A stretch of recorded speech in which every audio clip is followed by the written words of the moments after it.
Hello, I'm Simon Whistler. You're watching TopTenzNet, and in the video today, we're looking at the top 10 Easter eggs hidden in famous horror movies. Easter eggs can be found in a wide array of movies and are often inside jokes or winks to the audience. The horror genre is no exception to this, and some of the best Easter eggs can be found in some of your favorite scary films. The Easter eggs are referential, can make the movies scarier, and can even give the films new meanings. Let's get started. Number 10. Psycho. Alfred Hitchcock is known for making cameos in almost all of his films, but the one that many people miss is hidden in one of his best-known and well-regarded movies, the grandfather of slasher films, 1960's Psycho. At the 6-minute and 39-second mark, you can see Hitchcock look through the window when Marion Crane, Janet Leigh, walks into the bank where she works. Hitchcock is standing on the street wearing a Stetson hat and looking away from the bank. It's one of his best hidden cameos, but one that's a bit harder to find happens in the film Lifeboat, which takes place in, obviously, a lifeboat adrift on the ocean. In that film, Hitchcock's picture is in an ad for Reduco Obesity Slayer, which is on a newspaper that one of the characters is reading. Number 9. Silent Hill. Based on the moody and atmospheric video game of the same name, Silent Hill is a frustratingly mediocre film. It's about a woman named Rose who has adopted a daughter named Sharon. Sharon sleepwalks while repeating the words Silent Hill, which turns out to be the name of a town. Looking for answers, Rose and Sharon head to the desolate and constantly foggy village. Once there, Sharon disappears and Rose scours the town looking for her. There are two unique Easter eggs that are nods to horror classics. The first is when Rose comes upon a school called Midwich, which is a reference to the Midwich Cuckoos, which was adapted into the 1960 film The Village of the Damned. The second Easter egg is when Rose comes across a movie theater that is showing a double feature, The Last Man on Earth and The Omega Man. These films are based on the same book, I Am Legend, which was written by sci-fi and horror great Richard Matheson. Number 8. Godzilla, 2014. While it could be debated that Godzilla isn't a horror movie, the fact that it's about giant monsters wreaking havoc is enough for us to consider it one. That being said, Godzilla contains a few great Easter eggs. One of the first happens in the opening credits when the words are being redacted from the screen. As Bryan Cranston's name appears on the screen, it says Walter Malcolm has claimed that government men dressed in white lab coats routinely appear at the site, and Bryan Cranston. Shortly after the event, all residents were sworn to silence. Malcolm is a connection to Cranston's second most famous role, Hal in Malcolm in the Middle. Then, as the words are redacted, the words Walter and White are left on the screen, and everyone should probably know what that's a reference to. Another Easter egg is the name of the ship that accidentally discovers Godzilla, the Nautilus. The Nautilus is a reference to Jules Verne's 20,000 Leagues Under the Sea, which is about a submarine called the Nautilus that also has a problem with a large monster. Finally, a third Easter egg can be seen in Ford Brody's room when he was younger. His walls are decorated with posters from the old Godzilla films. Number 7. Insidious and Insidious Chapter 2.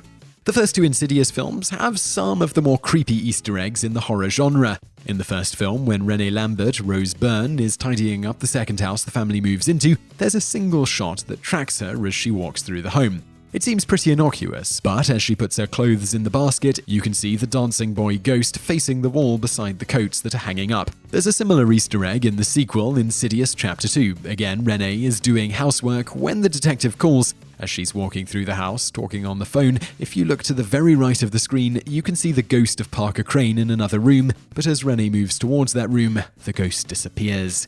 Number 6. Cloverfield. This found footage film about a monster attacking New York City is framed in an interesting way. At the beginning of the film, it's presented as a classified video collected from a personal recording by the United States Department of Defense. On a few of the title cards, it briefly flashes an octagon logo a number of times. That logo should be familiar to fans of the television show Lost because it's the logo of the Dharma Initiative, a secret research program that was involved in fringe science. That's no coincidence, since Lost creator J.J. Abrams produced Cloverfield. Another Easter egg can be found at the very end of the closing credits. During the final song, there's a garbled walkie-talkie transmission. It's indecipherable upon first listening to it, but if you listen to it backwards, it says, "It's still alive." Finally, an even more obscure Easter egg is in the final scene, which may give clues to the monster's origin. After the climax of the film, it cuts to a clip of main characters Rob and Beth on a Ferris wheel on Coney Island, months before the events of the movie. The shot lingers on the water for a few moments, and at first it seems to be a pretty simple scene with nothing too interesting to note, except to remind the audiences that the characters were real people. But if you watch the shot of the water on the right side, something falls from the sky into the water. This has led people to believe that the monster came from space. Number 5. Shaun of the Dead. The first film in the Three Flavors Cornetto trilogy, Shaun of the Dead, is littered with Easter eggs that are references to other great zombie movies. For example, when Shaun is looking for a restaurant to take his girlfriend to, he opens the phone book and finds a listing for a restaurant called Fulci. That's a nod to the godfather of gore, Lucio Fulci, who is known for his 1979 film Zombie, aka Zombie 2. Another reference to a great horror icon is the store where Shaun works, which is called Forey Electronics. Ken Forey is the actor who played Peter in the zombie classic Dawn of the Dead. Another reference is that the first zombie that Shaun and Ed encounter, Mary, works at a grocery store called Landis. John Landis is the director of American Werewolf in London and Michael Jackson's Thriller. The Easter eggs and references come fast and furious, so much so that even George Romero didn't pick up on a reference to his most famous film when Simon Pegg and Edgar Wright screened Shaun for him. When Shaun and Ed are getting off the phone before going to save Shaun's mum, Ed assures her, "We're coming back to get you, Barbara." This is a clear reference to the most famous line from Night of the Living Dead. One final Easter egg of note is where the trilogy got its name from. Cornetto is an ice cream company based in the UK, and in each film in the trilogy, Pegg's and Nick Frost's characters eat a flavour with a colour that's symbolic to the film. In Shaun of the Dead, Shaun and Ed can be seen eating a red Cornetto ice cream cone just before they clue in that it's the zombie apocalypse. Why they chose red should be fairly obvious. As for the colours in the other films, it's blue in Hot Fuzz as a reference to the police and green for the world's end because of the alien sci-fi angle. Number 4. The Evil Dead and Nightmare on Elm Street. In 1984's horror classic A Nightmare on Elm Street, there's a scene when Nancy is nodding off to sleep while watching a movie. The camera shows a clip of the movie 1981's The Evil Dead. While this is a fairly obvious Easter egg, what may not be as obvious is the Easter egg in The Evil Dead's 1987 sequel. To return the favour of using the clip, Sam Raimi included a reference to Nightmare in Evil Dead 2. In the tool shed just beside the door, you can see the actual Freddy Krueger glove that was used in the first Nightmare and A Nightmare on Elm Street 2: Freddy's Revenge. After Raimi borrowed it, the original glove was believed to have been lost until 2011, when Nightmare enthusiast Mike Becker found it after an online auction sold it as a replica used in later films. He was able to buy it from the original buyer, and it's thought to be the genuine article that was used in the first two movies. Robert Englund, who played Freddy Krueger in every movie except for the remake, said that he believes that Becker's glove is the original. Number 3. The Cabin in the Woods. One of the most innovative and original horror movies of the past few years is The Cabin in the Woods. As mentioned in the introduction, this is definitely an entry that contains spoilers, so if you haven't seen the film, please do yourself the courtesy and watch this movie before watching this entry. As for those who have seen it, you'll know that The Cabin in the Woods starts off as a cabin slasher film, but of course it goes in a completely different direction. The major twist is that there is a wardrobe of nightmare creatures that is meant to kill off sacrifices to appease the Ancient Ones. Since the film is so referential to other horror movies, there are plenty of Easter eggs hidden in the film. To go through and name them all would take a really long time. In fact, there's actually a visual companion book to the film.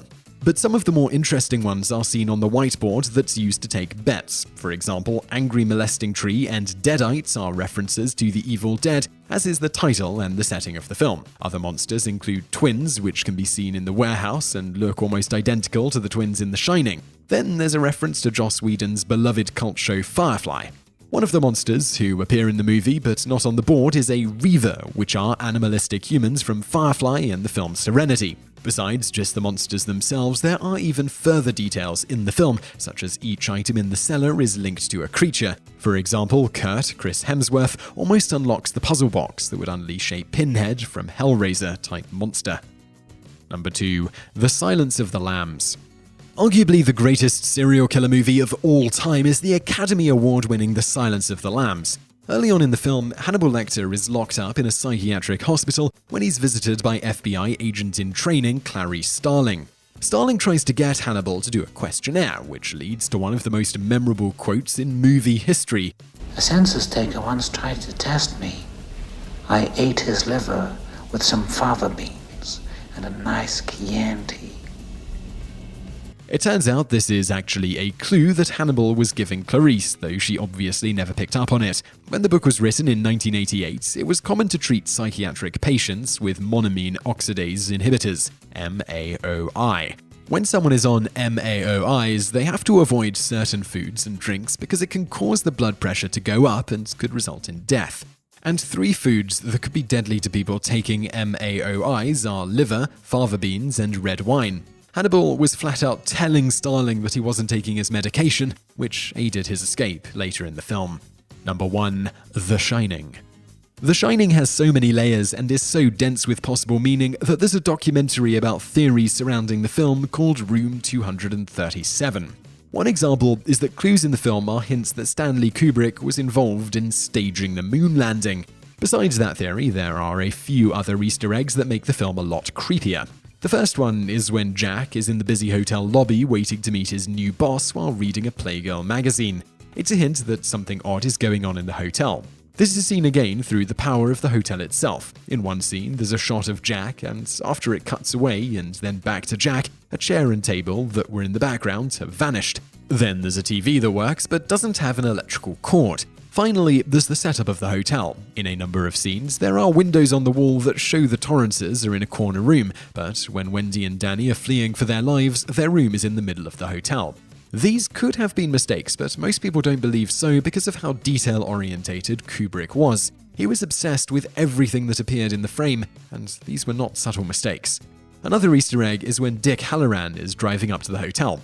He comes across an accident where a red Volkswagen Beetle has been crushed. It's an interesting choice for the wrecked car, considering that's the car the Torrances drive in Stephen King's book, whereas in the film they're driving a yellow Beetle. This is quite symbolic because King hated all the changes Kubrick made in the film. So I really hope you enjoyed that video. If you did, please give us a like, it really helps out. And also, if you were watching that and thought we really missed a huge Easter egg from another horror movie, let us know in the comments section. We'd love to read about them. We reply to your comments when we can. Also, subscribe to our channel for brand new videos every day. And over there on the right, a couple of other films you'll probably enjoy if you enjoy this one. There's one that's the top 10 movies that changed the world, and below that we've got the top 10 haunted Hollywood locations. So be sure to check both of those out, and thank you for watching.